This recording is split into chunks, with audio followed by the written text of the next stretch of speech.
fast food fantasy is forgettable. Mhm. That is the key difference. There you go. True storytelling is memorable, timeless.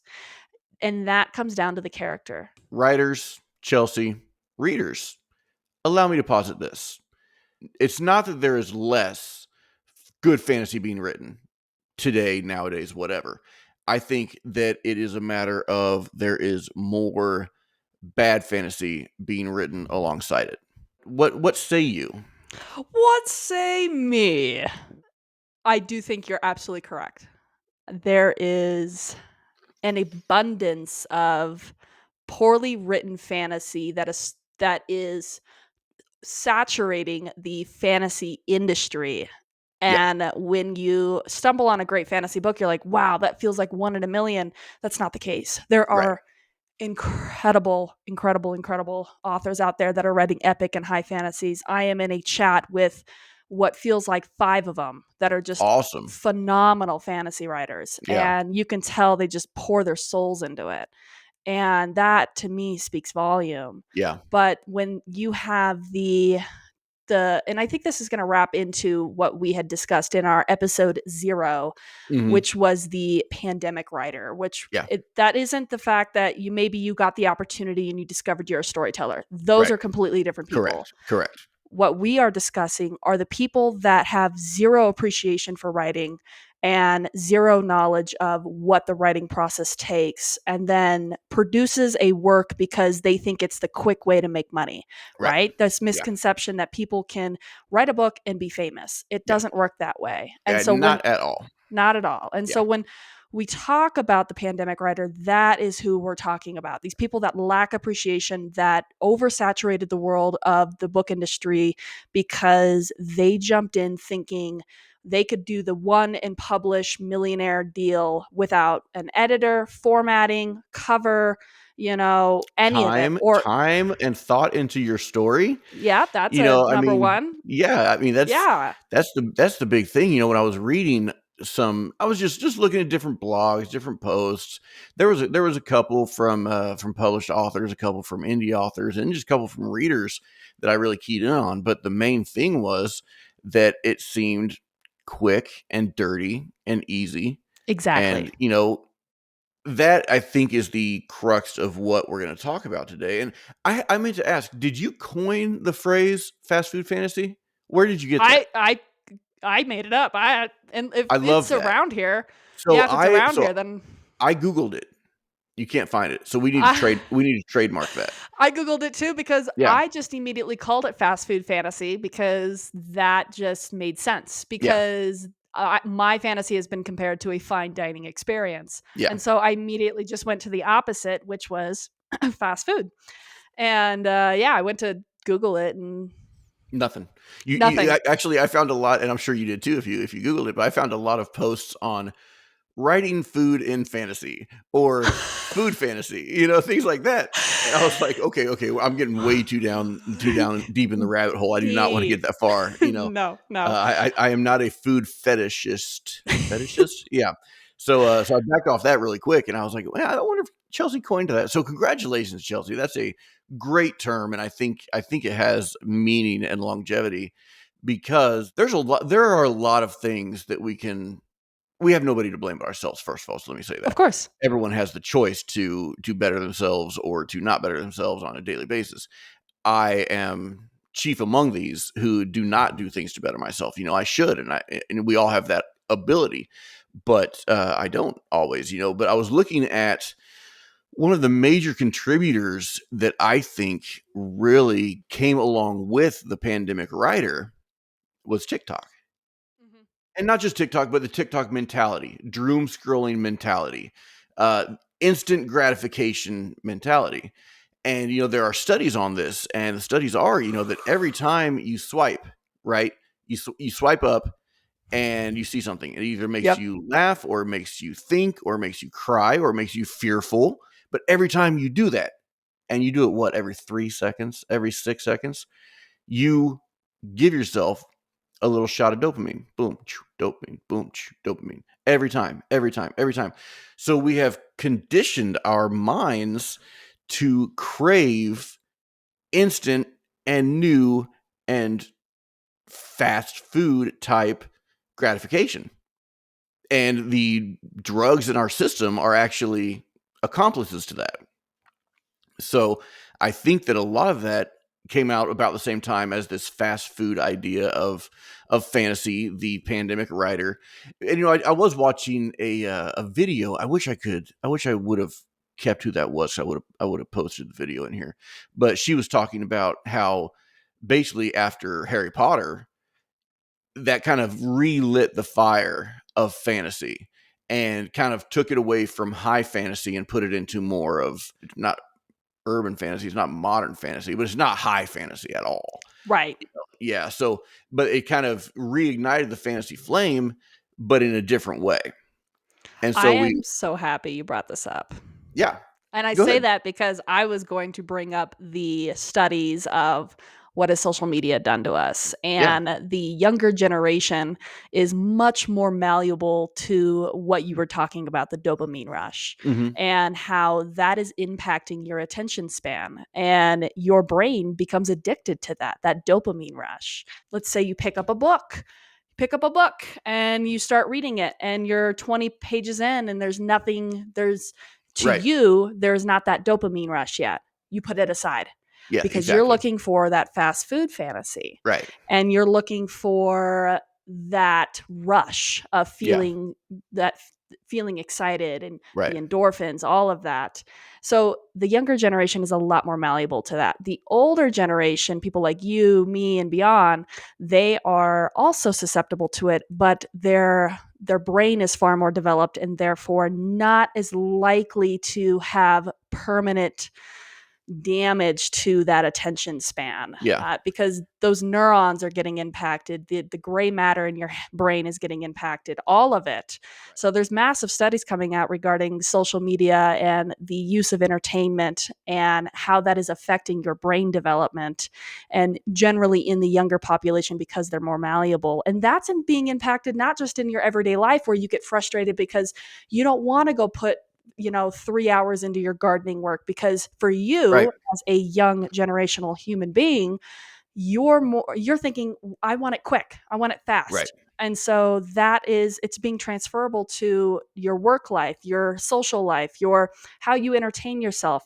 Yeah. and therefore into books. Yeah. And so if you are trying to write, you are probably also impacted by that and influenced by that because you are thinking, I have to get to that dopamine rush, even as Right. the writer. And Right. so you are just jumping ahead and you're Right. like, okay, chapter one, action, chapter two, action, chapter three, action. What happened to the character? What happened to the Right. world development? All of that. Are you an author? Are you thinking about writing your first book? Are you a plotter or a pantser? Or are you asking yourself what the F that even means? Are you a seasoned pro? Or are you just getting started? Are you completely lost when it comes to everything writing, editing, formatting, cover design, publishing, etc.? Do you have any friends? Do you want a couple? Well, you've got them right here, where a best-selling author and an award-winning author come together every week and talk writing. We won't sugarcoat it. We won't piss on you and tell you that it's raining. We're just here to talk writing, and we want you to know that you're not alone. The idea of a book is to get into that world and get into that character's world or what that character, live with that character. And, it's not all about the rush and the fighting. And also I need to say it, you know, Thank fa- you. fantasy did not used to have a lot of sex in it, No, but now you have your urban fantasy and your fantasy romance or your spicy fantasy romantasy. romantasy. I'm not gonna congratulate whoever coined that because I hate it. But I hate it too. yeah, but the fact of the matter is that did not used to be in fantasy, and now you have whole genres dedicated to it. And again, that is all dedicated to fast food, fast consumption. Get it now. Your action, your drama, your sex, your all this stuff. You're getting it. Bam, bam, bam, bam, bam, bam, bam. And your characters are flat and fickle and flaccid, and they're just awful characters, awful world, and especially in fantasy, sci-fi, things like that. You have to do world building. Yeah. It's just it really, yeah. So anyways, that's what we're going to talk about today. Is the fast food fantasy. So there's actually, when I was doing my research yesterday, and I was looking for fast food fantasy because I thought that was a term. I was like, no way, Yeah, just, yeah. so I'm looking, can't find it. And while I didn't go down the food rabbit hole, I started peeking into what creates YA fantasy. And YA fantasy is faster paced. Okay, let me interrupt And you real quick. talk I me don't know if that goose. came across on camera, Oh, but I just spilled coffee all down my shirt and down my shorts. So I don't know. There's not a hole in my cup, and there's not a hole in my lip, as far as I know. But yeah, just massive spillage here. So if that came across on camera, which I guess I'll see later in editing, obviously not going to cut it out. But yeah, so sorry to interrupt you. Please continue. okay. I'm So going to try to. let me try this again. Let me give this another shot. You got it. Got it. All right, we're back on track. Good deal. That is Yeah, hilarious. that was freaking funny. Oh my gosh. Yeah, Okay. my pants are wet now. This is great. You're a pantster. I'm a somebody posted. I think it might have been Deborah posted Panster on one of the social medias or It was yeah. Deborah. I was It like, Deborah, was. you dirty dog. What do you I don't love encourage her. her. Don't I encourage her. love her. Oh my gosh. Okay, so YA fantasy, and this is not against all YA fantasy because there is young adult fantasy that I've come across that I would sell my soul for. That is just so well developed and so well told and really, really embodies those coming of age themes that YA fantasy is known Right. for. And that was the original concept of YA, was the coming of age concepts. Right. So when I was going into the research, so a lot of the stigma around YA is that it's now more fast paced, it's more rushed feeling. Yeah. And that is being transferred into a lot of these epics that they're calling Right. fantasies. Yeah. And I thought that was really interesting because a lot of the fantasies that are trending right now, and I'm going to say it, Yeah. is actually categorized in young adult. Right. And I only think it's categorized as young adult because it's fast paced. Right. And I Right. think that's really interesting. I think there's a connection between people wanting the quick and easy storytelling methods that are easy to follow. Right. They're not complex ideas. The characters are, between 12 and 18 generally. That Yeah. is the category. That's how young adults told. Yeah. There's nothing complex. The plot is easy. The plot is Right. malleable. There's usually romance involved. It's Right. usually, all of these. And then you call it coming of age because your characters are between 12 and 18. And who knows what they're doing at 18 years old? I Right. surely didn't. Right. And so that's why it becomes relatable. That's why the young adult genre is blowing up. There was a Right. statistic I pulled. It's blowing up. And I think it's blowing up because people are categorizing their books as young adult to attract readers. Right. But in attracting readers, they're writing fantasy stories that are rushed, Right. fast paced. Right. The plot isn't highly developed Right. because they want an easy, accessible book that you can quote unquote devour in one night. And you're Right. devouring it in one night because it takes 15 milliseconds to read a page because you only need half a neuron to understand what's going on. Right. I said that. I'm going to my grave. Please don't come for me. I agree with you on that. I'm proud of you for such a fierce, strong stance on that, which I I totally am. back. Yeah, I totally back, and I totally agree. Where can we figure out where it started, where it changed from the, I know that when I would get an epic fantasy, or when I would get my next fantasy book, I knew it was going to be thicker. I knew it was going to be a longer Darn right. read. I knew I wasn't going to finish it in a night. I'll tell you what, it's just not going to happen. Now, I will tell you, I finished multiple of the Harry Potters in one night. Oh gosh, yeah. But that goes to show how easy they are to read, how digestible they are. There's not much working up there. Harry Potter, I love it. Well written. People are probably going to come for me for saying well written because it's a well told story. It's a story Yeah. that's been told 5 billion times. Yeah. We're talking But about the story in general. Don't, yeah. right. People But stop, separate it. yeah, the characters are great. The story, we've heard it a million times, but it's still great. What she did with all the cliches were Yeah. good. Were good, Yeah. but it was still short, sweet, to the point. Even though some of the books are this big, it's still short. I'm just gonna say, you just fly through it.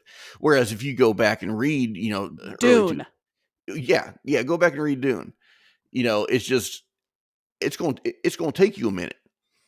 And it's going to be the best minute of my life. Oh yeah, yeah, it's so So good.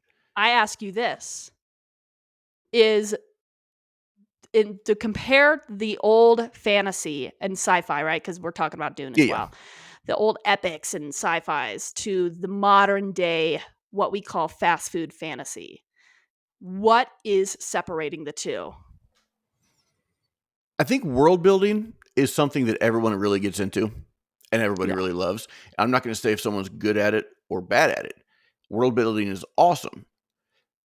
Where I think we lost a lot of or the feelings that we're giving and getting, what we're trying to portray is, where did character building go? Right? Yes. Where did character building go? Yes, you can build this awesome, lavish world and put people in it, but okay, picture it this way: I'm going to build this grand structure, this grand world, or just an aquarium. Just picture it, but I'm going to make it awesome, right? Then I'm going to take my characters and I'm going to put them in the world. Mhm. What would happen if you created the characters, put them in a blank space, and then built the world around them? That That's takes where too much work. That's where I think it got lost. Right. That's where I think it got lost. But that, Is that yeah. is that it's too much focused on the world Mhm. and you lose the focus on the characters. That is where I think fast food fantasy came from. Yeah, I think there's a lack of appreciation for characters now. I think a story is told through the character, and if you lack a strong character or you lack a well-rounded character, well developed, however you want to phrase that, your world's going to fall flat, your plot's going Yeah. to fall flat. It's going to feel easily digestible because your character is so shallow Right. that there's nothing going on up there in that character's head. They're like, get to point A to point B, Exactly. and they're not going to think anything through. They lack internal dialogue. They lack real motivation, which is usually generally emphasized in the development of the character. Yeah. Why is this character doing what they're doing? Is it, I mean, are they the classic "my parents are dead" protagonist? And if they are, Right. why? If they are, what was their childhood like? What was their city life like? Right. Their home life? All of that, because that's going to help start shaping up the character you have now. What are their morals? Do they Right. have any? Are they, every character is a piece of psychology, and that's Yeah. where I think Right. people have really started to slack in that, in the fast food fantasy. Yeah. This is strictly fast food fantasy we're talking Right. about. And they write these characters like, and I'm going to say it, man, you brought up a really good point when you talked about how you can have a lavish world, beautiful world that is rich with world building, and have these characters that are just next to nothing shallow. Right. And it really does start to make the world feel shallow. It Yeah. makes the storyline shallow. It makes the plot rushed because you don't really spend time with these characters, because as the writer who is writing those fast food fantasies, they don't know their characters, Right. and they don't want to get to know those characters because they have a misconception that it's the plot and the world that is driving the story. It's not. Exactly. It's the Exactly. character. When you write Exactly. fantasy, it is the character that is really going to tell you about that world and about that plot, because Yeah. each character is going to have a perception that changes the understanding of that plot and that world. And so Yeah. there is a book series that I know of that it falls right into that category. And obviously, I would never name names Of or course. anything like that. But And if you did, I would edit it out. yeah. Oops. As we have done in the past. But that's the thing. It's really disappointing because it is a beautiful world. It's rich. It's got so much potential to it. It's like we're talking like 80 to 100,000 plus word stories. Wow. that literally take half a neuron to read because Yeah. they feel so shallow, Yeah. because the characters lack so much development. And Right. you're like, who are these people? That's that's where I get the fast food fantasy trend, is the fact that I think there's a misconception with character development, and Yeah. that it's not the characters, it's the plot and the world building. It's not. Yeah. And as we said, it is the characters. Yeah. I really, I agree with everything. B, I want to go back to that analogy because the more I think about it, the more I have to take what we are talking about to heart. As a writer myself, as someone who Yeah, does have a fantasy story in the works, I have to take what we're saying to heart too, and make sure that I don't fall into that category because it would be easy to do. it's easy. But the idea of creating this beautiful, lavish world and just plopping characters in it. I'll take a big human character, I'll put him there. I'll take a small this character and put him there. I'll take a whatever a unicorn and put it here. Whatever. Where do they come from? What do they do? That's the character. If you build the world and then you just plop characters into it, you're not gonna get very far.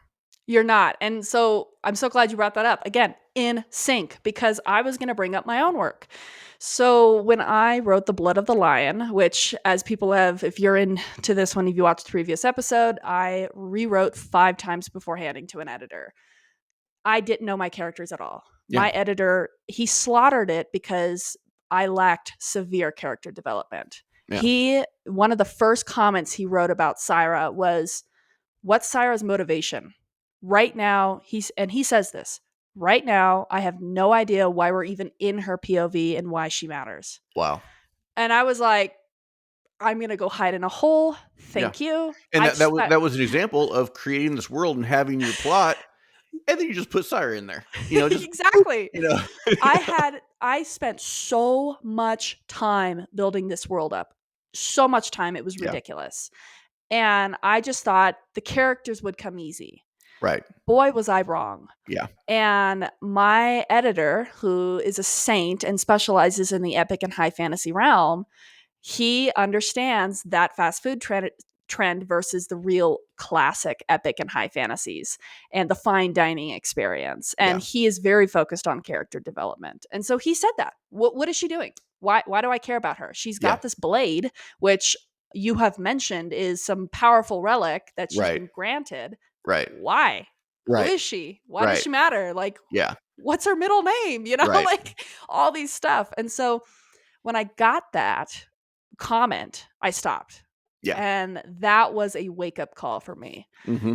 And I realized I knew nothing of my characters. I knew nothing what was their voice, because each character has a distinct voice. Yeah. I knew nothing what made them tick, their quirks, their motivation, their desires, their goals, their fears, anything like Right. that, because Right. characters are human beings. Right.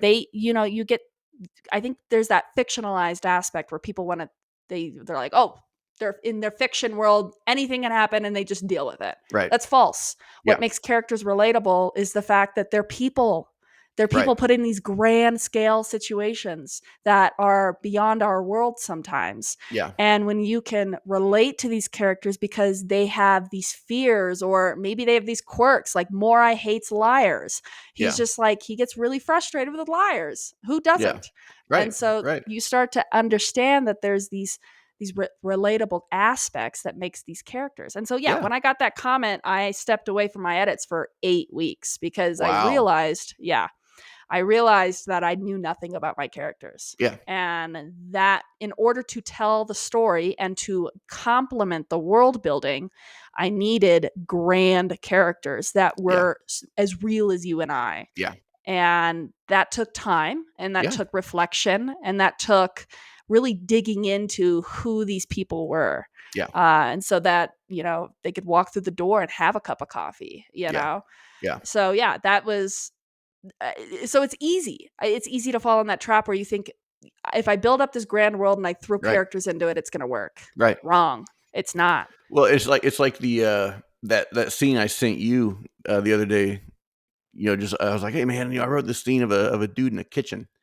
Yeah. in my story that I'm working on, and it was 3 pages of the main character like washing his hands. Yeah. but it's like it described like how water worked back then when not using magic. Right. It described how they actually pulled water and how they got it through their funneling system and how they warmed it with a flame and all this stuff. And it was all legit and it was all real world. But I took 3 pages just to explain that, Because that's but your character. you saw the kitchen. You 100%. you saw the light shining through the window and him walking through it, and you saw all the pitchers and the plates, and you saw him washing his hands, and you saw how the contraption worked. And it's like, or you could have just said he went and washed his hands, which I see all the time. You see all the time, and Yeah, that you bring up such a key moment, and that is your character took time to observe his surroundings. yeah, And I think that key difference really separates fast food fantasy yeah, from fine dining fantasy. Wow, look at that. And now I understand how this works, and this is working because of this. And for the reader, you're understanding that the character has a deep appreciation for this, and yeah. he's experiencing this world with you, the Right, reader. right, That makes fine dining right. fantasy. Yeah, That's it's not, you said it perfectly. He's not walking in and saying in 2 lines, washing his hands. right. And that, because that is fast food fantasy. What is Yeah, this character thinking? Is right, this normal for the character? Is this his first time in this kitchen? And if it right. is, what does it look like? And it's the first time for the reader in that kitchen. Exactly. Okay, he's in a kitchen. Cool, great. What's it look No, like? this is what the kitchen looks like. Exactly. This is how they get water. This is how you walk through the kitchen with them. I always try to think of, and I've told people this before when I've critiqued their works. They've asked me to look at it and critique, first few pages or whatever. I always tell them I put a little fly on the POV character's shoulder and I name the fly. So it's not a camera, it's not a lens or something. I put a fly on their shoulder and I name that fly. That way, that fly has a brain, a soul, a personality. So when this fly is on their shoulder and that scene is happening, I want to see it through his eyes as Yeah. someone who doesn't know what's happening. Right. But he's processing it. He's realizing things. He's seeing things for the first time. That's how I want to process that scene. Exactly. You know, And jumping off of because that. if Yeah. you just did a camera, then you could 100% tell and not show because Oh it my doesn't have a gosh. brain and Yeah. it doesn't have a life and it doesn't have a personality. But if you, man, give him a name, put him on the shoulder, give him a name. For any writers who Brett. need help, telling, showing, not telling, that's what I do. That's my thing. And the people that I've talked to and walked through that with, they've really appreciated it. So I think that's a great way Absolutely. to do it. But yeah, you want that sense of wonderment. You want that sense of being in the world and learning about the world. Man, it's just like movies, and I'm not a big movie watcher anymore because of the fact that so much of it is fast food movies. Oh my gosh, that is so true. I get so frustrated. I'm Yeah, like, 2 seconds, I look at the oh preview and yeah, I'm like, I won't watch this. I won't yeah, watch no, this. no. I mean, I've been going back and watching like a bunch of old Scorsese movies, Easy. I love that it. are like 3.5 hours. Gosh, what did I watch the other day? Once Upon a Time in America with with De Niro. Have you seen that? Yeah, 4.5 hours long. Commitment. 4.5 hours long. Yeah. But that is a story. Yeah. That is an epic from the beginning to the end. You go watch The Godfathers or something like that. You couldn't get that in today's cinema. Yeah. And I'm not saying everyone creates this fast food, and just like I'm not saying No. every author is a fast food author, because you can find great movies, but they normally don't get the box office success, the big boom, the push with the Nope. marketing. They don't get that because that's not what people want to consume. They want to Because consume. it turns back to that dopamine rush Yeah, where exactly. we are we are a hyperactive culture now that craves fast and easy dopamine Yeah. rushes. And I so it's I was translated. watching something. They were talking about being in a writer's room, and they were saying that how they write now is for film, when they storyboard, is they write scenes, and then they're like, okay, how do we get from scene A to scene B? We Ooh, don't care about transitioning to it through story. How do we get from this scene on the screen to this scene on the screen? Just they wash their hands. yeah, exactly, exactly. They wash their hands. instead of discussing, yeah, they just go and they go scene from scene or scene to scene, and there's no connection, there's no interwoven story or world. It's just here's a scene, here's a scene, here's a scene. That's so interesting. When you were saying that, I have to point this out in that two things, and we'll go down rabbit holes. All right. You haven't seen the Dune movies, right? Or No, I have have you? not. I have not. I truly want to. I really do. You should. I You love should. Zendaya. Yeah, obviously I love the original stories, Yeah. but just haven't yet.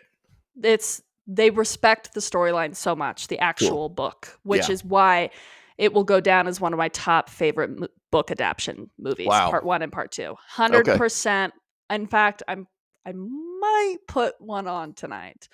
Okay. That I being will if said, I have time. If I have time, I will as well. I'll start. I'll it's start one tonight. yeah, they're like 3-hour movies, so Cool. buckle up.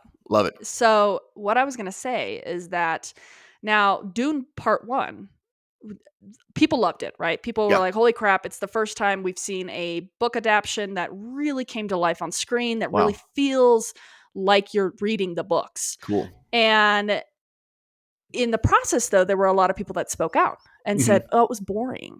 It was slow. There's See. not a lot Right. much going on." Right. And that's because there lacked a lot of action. And Yeah. there lacked a lot of action because the majority of the first part of the book is Paul self discoveries Yeah. and him learning about himself and the character development that's involved, and these deep rooted moments where you have Paul sitting by himself in this tent in these sand dunes and reflecting on who's Yeah. he going to be, Yeah. and how his actions are going to change the course of destiny. Yeah. And because he's part of a prophecy that he doesn't even sure he's believing in. Hmm. And it's such powerful moments, and they really dig deep in that in the first movie. And Yeah. there's a lot of character development, and Hmm. that's what defines a grand epic, Yeah. Absolutely. is Yeah. digging into those characters and really Right. figuring out who are they. Right. Character driven, right? Yeah.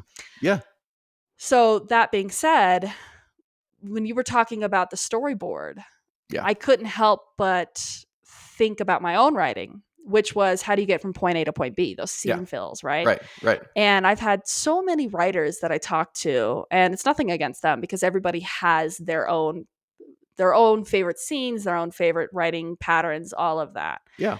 But I have a lot of people that have said, I can't stand the slow scenes. I can't stand Right. writing those middle scenes where you're in between plots or subplots, Right. and because we can't jump from action to action, we have to have something in the middle. Right. And I think that is where the magic happens when Right.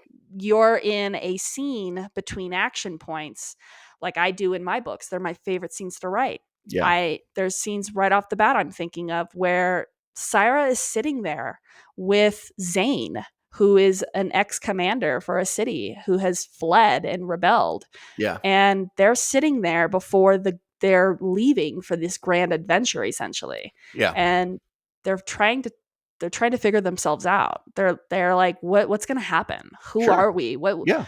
is this all worth something? Yeah. And those are really powerful moments to tell you about the character and Right. how that Exactly. character perceives the Right. plot and the world around them. Right.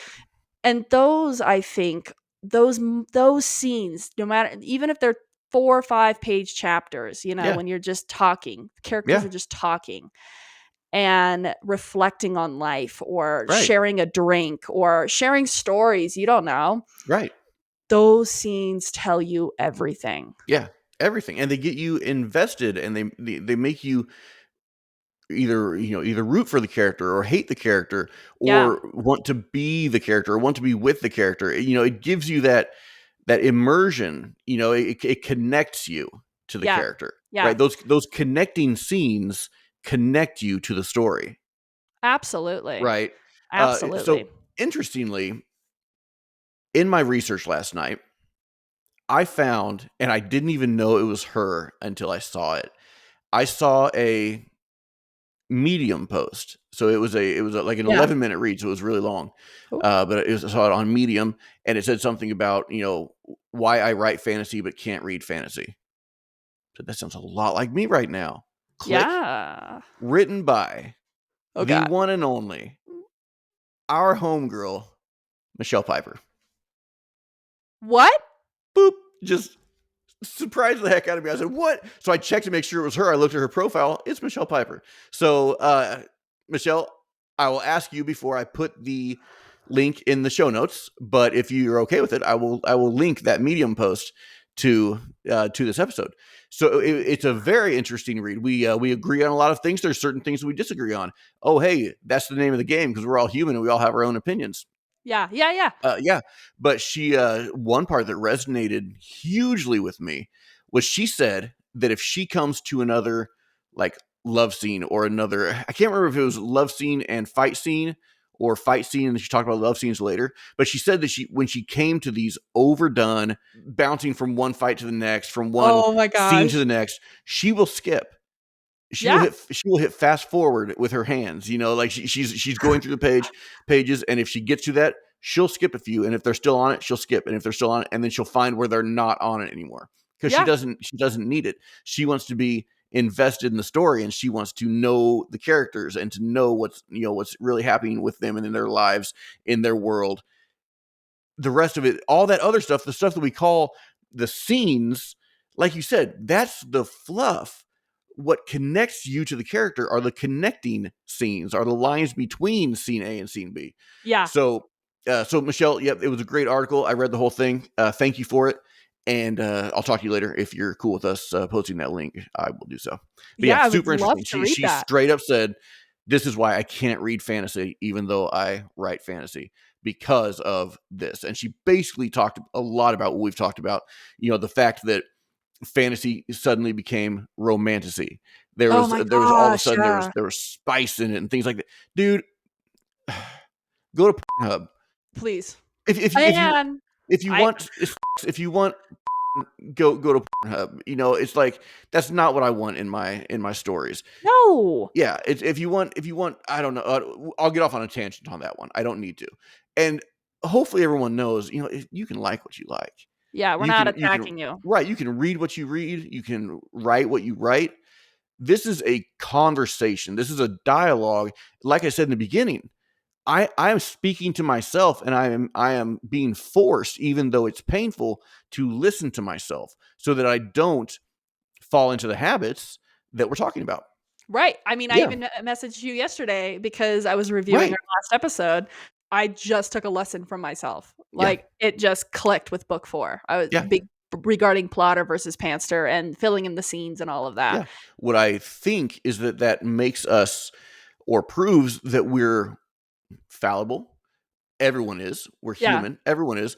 And the main thing that we need to take away from this is that we are able to learn.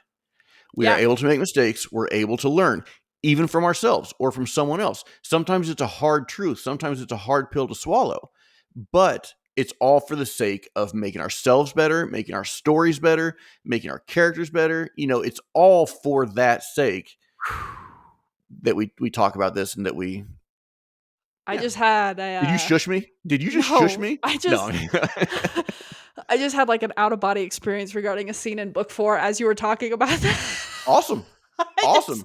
I was like, "Holy crap, it's" I'm like, "Oh my god." I don't know if you have those moments where it just, like it, like, takes over your head, and Yeah. it's, like, all you can think about, and you just feel, like, full body flush or chills or, So like, do we need to pause so you can go we work this out, or I'm rewriting the opening scene to a character. I just had that moment.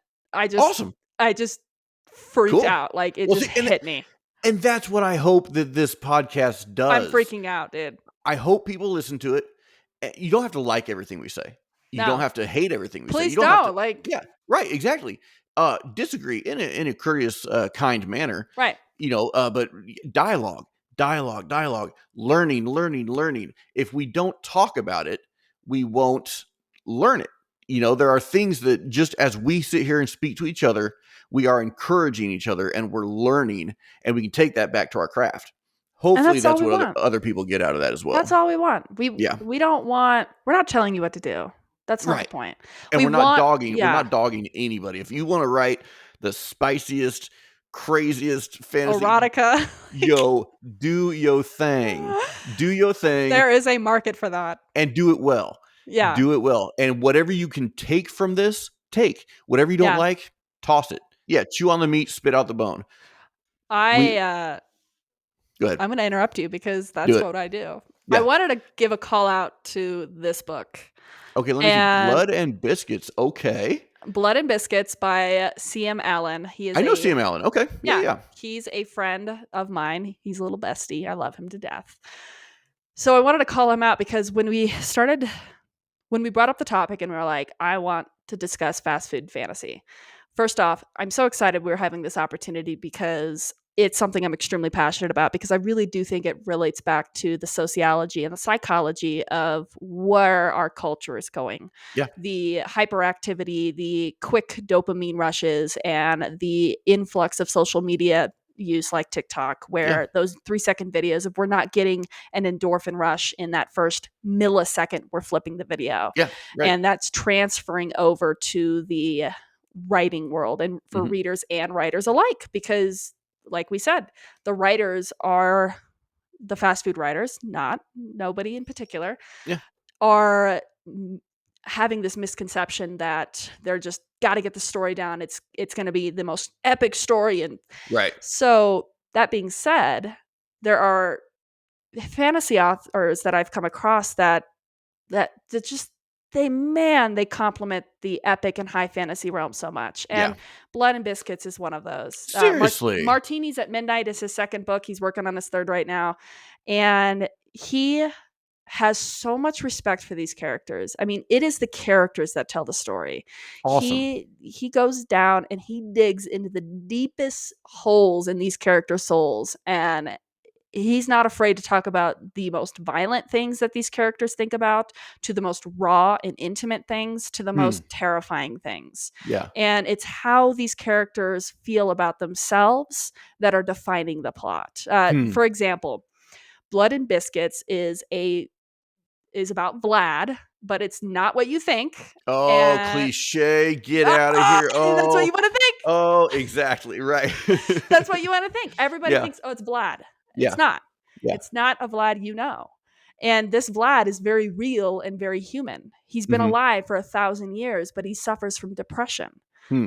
And it's a very deep dive into the psychosis and the mental health of these characters that have lived for years and years and years. And Well, and what does it mean can I about them? interrupt? Can I interrupt for a minute and just say that this goes back to what we were talking about, like when I was telling you about my love triangle in the story I'm writing, or go back to J.K. Rowling.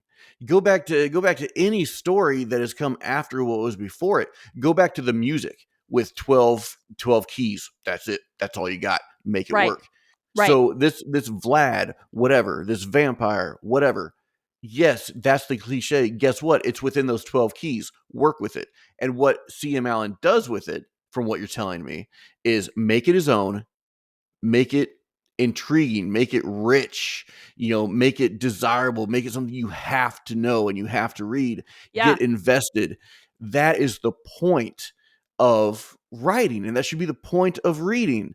Uh-huh. So, C.M. Allen, thank you so much for your dedication to the craft, and I'll check with you too if you're okay with it. I will put the links to your books in the show notes as well because I'm going to go buy them as soon as we're done. So, It's such a powerful story and it's got such strong thematic elements. And so we were talking about a little bit earlier those connecting moments mhm, where it's between all the big plots and whatever that plot may be.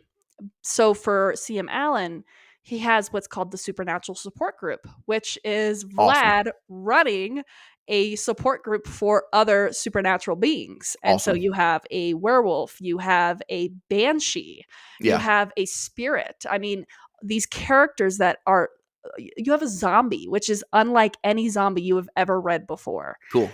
And these characters come in weekly, sit down, and talk about their life problems, their Awesome. everyday problems. Awesome. And in those moments, you really get to fundamentally know these characters. Yeah. And you've learned that the spirit, she just wants to move on. Yeah. She doesn't know why she's stuck here. She's eager to transfer into the afterlife. Yeah. And for Vlad, it tears him up because of some subplots that you find out. Yeah. And so when you do finally get to that scene of her transferring over, it's probably, and I will say this, it is one of the most powerful scenes I've ever read in any book. And Wow. I bawled my effing eyes out. Seriously. It's, and if I got into detail, I would tear up right now. Like I am Crazy. fighting Well, back. I almost see your eyes getting Yeah, glassy now. That's crazy. it is, and but that's because it was the depth of how these Yeah. characters are developed. So It creates look the at the richest world. power. Look at the power of those words. Even now, talking about it, not detachedly talking about it. You're not even Yeah, intimately describing the details. You're just, and you're still getting emotional. Those feelings are still coming back. You do not, will not, never, ever, full stop, period, get that with fast food writing. Do me a favor, yeah. hold up the book sideways so we can see the spine length. So how many? Do you know how many pages? Oh, it's a thick book. Is it thick? Yeah, It's over 500. yeah. So there are those connecting scenes. There are those connecting lines to each main plot point. Yeah, That's what we're getting at. Again, like we said, chew on the meat, spit out the bone, take what you will from this. But I'm speaking to Chelsea. I'm speaking to myself. We have to have that story. We have to have it. We can't, don't just have a character go in and wash their hands. Have a character go in and you as a reader experience, you as the writer experience. Writers can experience what they're writing. If you're writing fast food fantasy, you can't experience it. And right, so it's not going to be real. right, It's going to be easily seen that this is not a passion project. This is just words slammed on a keyboard. And that's fine. Again, that is fine. Listen to us if you want. Don't if you don't want.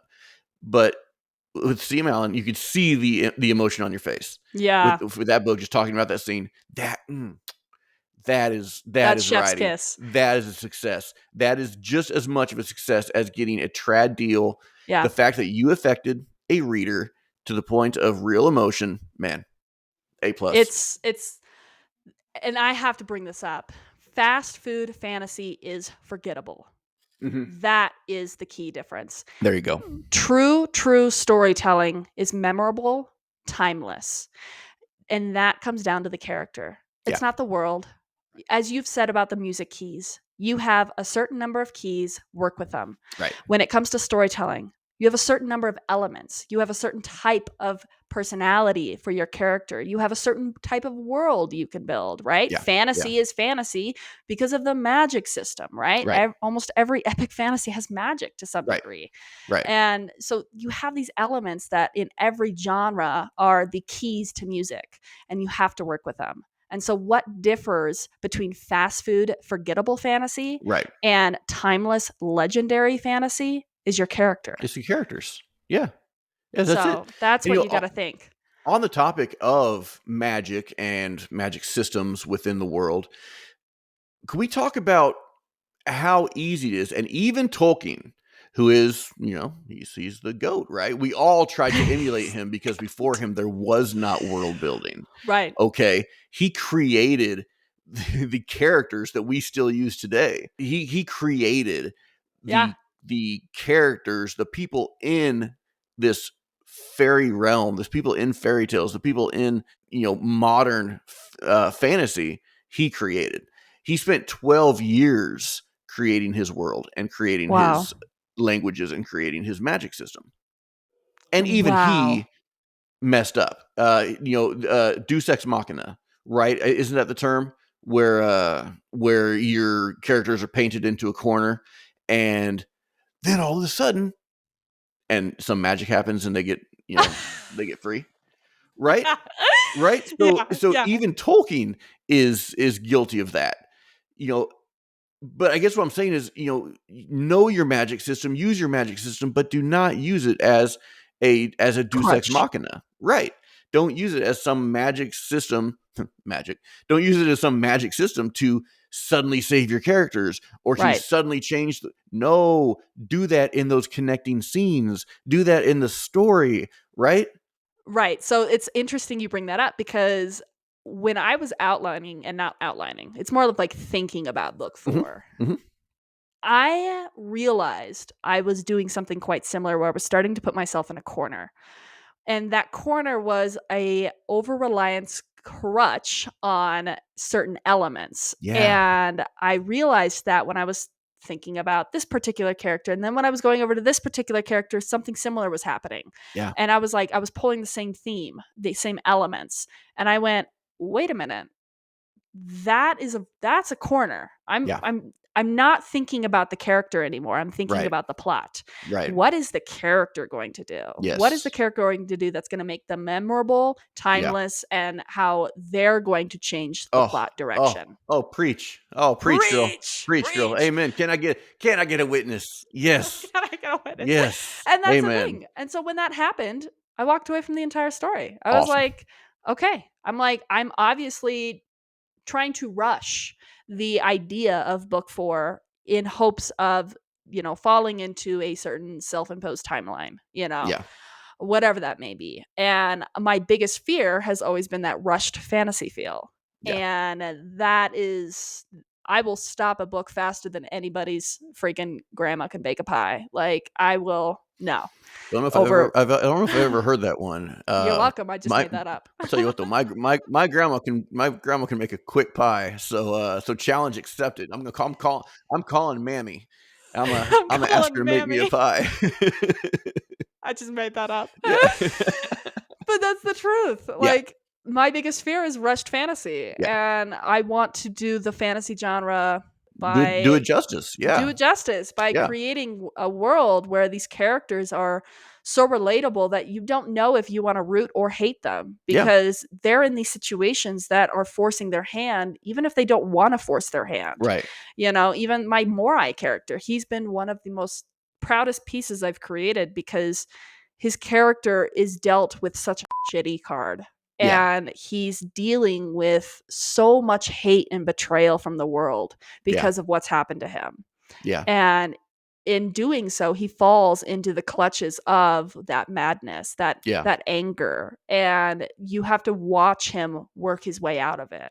And that's his hero's journey. Yeah. And Absolutely. yeah, and that's again, you cannot create characters that in 3 chapters you know everything about them. You Right. don't. You Right. don't. And that's where I've really tried to work in that real relatable character development where Yeah. they're given these events over the course of 3 books, for example. Yeah. And who are they at the end of the 3rd book? Because they're Right. not the same person. Absolutely not. And Right. based on those situations where Cyrus, my dragon rider, he's been running for the first 2 books. Yeah. He wants nothing to do with the world or anything like that because of his upbringing. He was an orphan. He was Oh, he cliche. he is the Oh, cliche. reluctant hero. The reluctant hero. Cliche. Right. Right. And Right. he's been running and then Yeah. he's forced to face himself in the 3rd book through some very, very harsh and Right. very dark scenes. He's got So one of the again, most powerful again, arcs. writers, listeners, watchers, again, key of G, right? Chelsea's in a key. There's only 12 of them. She's in a key. There it is. Deal with it. You're doing you in that key, in that Right. given trope, in that given cliche, because it's all repeating. There's only 12 keys, people. So you're in that, and you're doing what you can to make it your own. Right. And to make it, like you said, to pay homage to not necessarily pay homage to, but to do justice to the epicness of what you're trying to do. Right. Right. These characters aren't going to make up their mind overnight. They're Right. not going to have a life-changing experience overnight. Yeah. These characters are people. They're terrified. They're betrayed. They're angry at the world. They're, all of those emotions are real for a reason. Yeah. And so leverage those. Right. And And so you can't get that by just saying they're angry. They're or they're scared. are angry. And then go to the next scene. Okay, yeah, they're angry, they're scared, and here's a fight scene for you. You know, Exactly. Michelle Piper won't stand for that. She will skip right past it, and well, she should. As well as she should. Right, Exactly. right. Exactly. And that's, again, it comes down to the character. Yeah, It's just take time to flesh those characters out, because they are going to create the epics that we know so well and that we idolize as right, writers. right, It's the characters. It's right. not the world building, as grand as that world building may be. Do you know that when I first read The Hobbit, and probably the 2 or 3 first times I read The Hobbit, I, uh, I skipped through, like, the first, maybe 3 or 4 chapters every time I totally get it. because it was the Shire, and then there was the whole chapter of the dwarves coming into Bilbo's, house one at a Oh my time, gosh. and then I Bill know. and then them singing that dang song for so long, and then, it was just cumbersome to me because I was not, I wasn't a good reader, first of all. I wasn't a good consumer Yeah. of true stories. Right. I wanted that fast food, deal. And Yeah. so I'd skip to when they get on their way. I'd probably usually skip to where they get to the trolls, you know. But now if I go back, I cherish those first 3 or 4 chapters because that builds the world, and it really drops you right in it, and you're not dropped in it because of this lavish magic system and this beautiful, Middle Earth. You're dropped in it because of the characters, Yeah. Because so that's what defines timeless and legendary. yeah, yeah, That's what creates something beautiful. I DNF books real fast when hmm, the character development isn't there, because yeah, it's forgettable. yeah. Dude, I ain't got ask time for AI it. to write that. If you are Yeah, that person, right, if you can't take time to understand your character right, and who is telling the story, because the character is telling the story, you are their voice. That right, is it. Like, they're gonna tell it. But if you can't take time to dig in and know what your character likes to eat, right, or what brings them back to their childhood, or what their biggest fears are, yeah, just go ask AI to do yeah, it. yeah. I say it. Just scene, scene to scene. That's and again, if that's what you want to do, hey, do it. Again, if you get anything out of this, great. If you don't, hey, turn it off. It's cool. Still, still subscribe and like.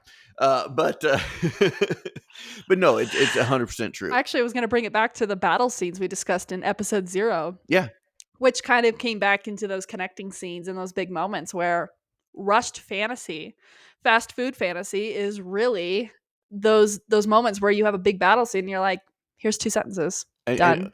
or you have a big battle scene and you're like, why?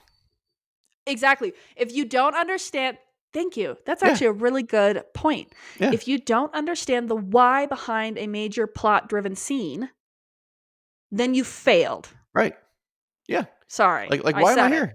Okay, it's like, yeah, that's cool, but I could just go watch a YouTube video, or I could just go watch a kung fu movie if I just want to see some Some sword swinging, or some, see a fist fight or whatever. It's like, why am I here? Why am I dedicating my time to this? Time is so valuable. It Time is is. so valuable. Why am I spending it on this? Reading this, either a 2 second or 2 sentence fight scene that gives me nothing, or a 12-page fight scene that I don't know why I'm still here.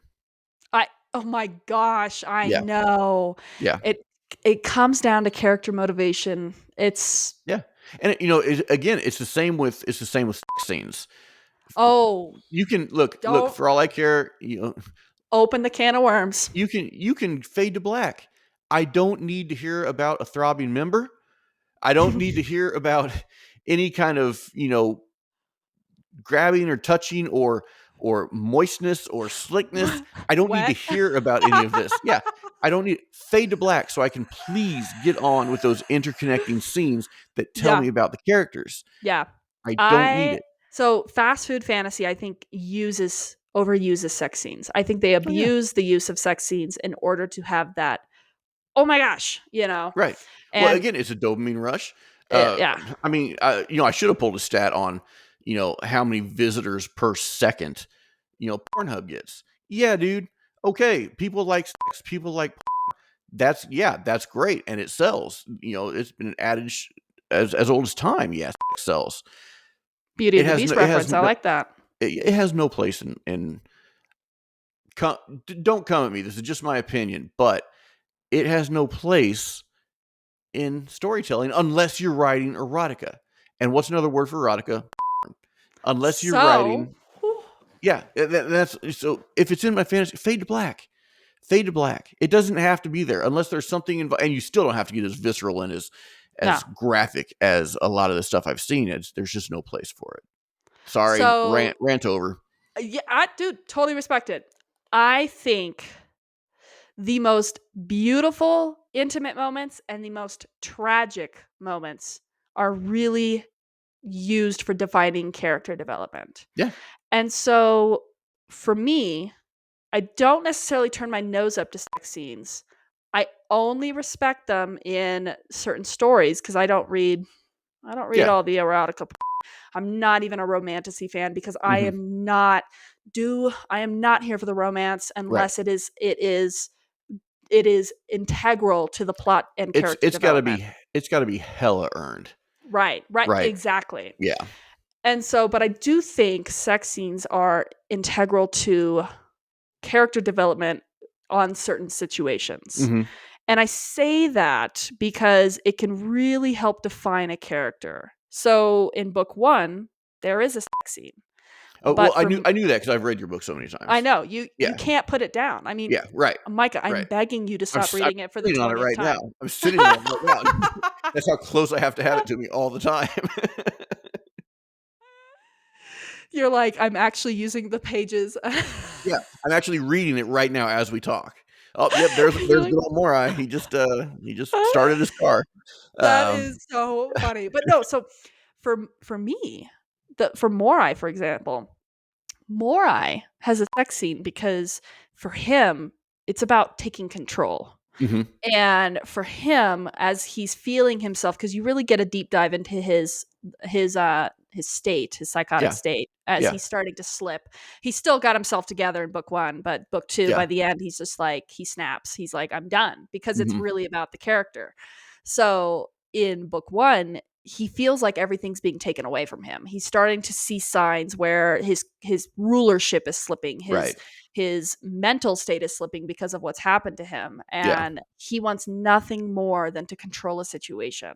yeah, And so that moment, that is integral for him because he sure, takes control in that situation.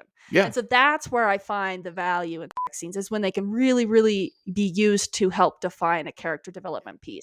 yeah, However, please, for the love of all things mercy, like do not throw a sex scene in there just because you think the reader wants it. right, If it is not needed, I will reach through the pages and punch somebody. Like yeah, I will skip a scene. oh, I don't absolutely, care yeah, about them unless they are integral. yeah, yeah, Yeah. and I totally 100% see what you're saying.